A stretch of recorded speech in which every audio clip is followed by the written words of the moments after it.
The day everything shattered started like any other. My wife, let's call her Sarah, kissed me goodbye, saying she was heading to a yoga class. It was our little routine, the one I cherished. But lately, something felt off.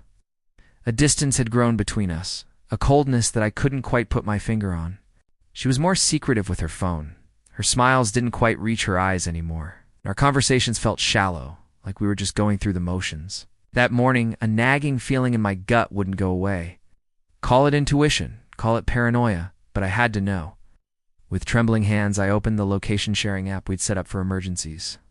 I told myself it was just for peace of mind, that I'd see her at the yoga studio and feel silly for ever doubting her. But the little dot representing her car wasn't moving toward the studio, was headed downtown to a part of the city we rarely visited. My heart hammered against my ribs. I tried to rationalize it. Maybe she was picking up a surprise for me. Running an errand, she forgot to mention, but the excuses felt hollow. I got in my car, my mind a whirlwind of confusion and fear. I just followed the dot on my phone screen, driving on autopilot, my knuckles white on the steering wheel. The journey felt like an eternity, each red light a new form of torture. The app led me to a modern, high-rise apartment building. My stomach dropped. This wasn't a yoga studio. This wasn't a gift shop. I parked across the street, my hands shaking so much I could barely turn off the engine.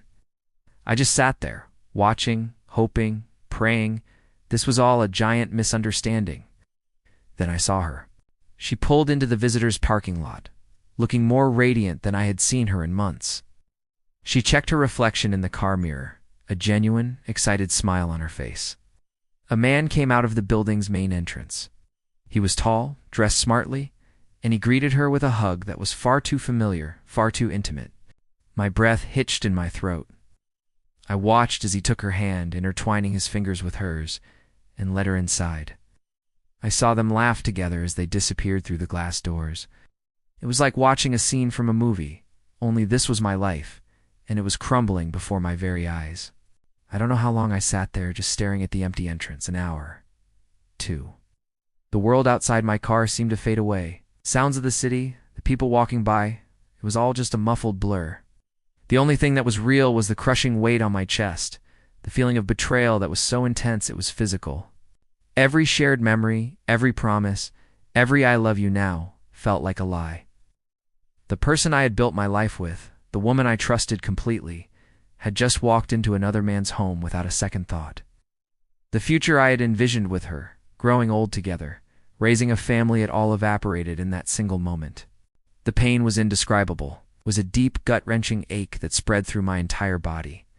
I finally started the car and drove away, not knowing where I was going, just knowing that I couldn't go back to the home that was no longer a home. That was the day my world ended, and a long, painful journey of rebuilding began. Thanks for listening to my story. Please remember to take care of yourselves and each other.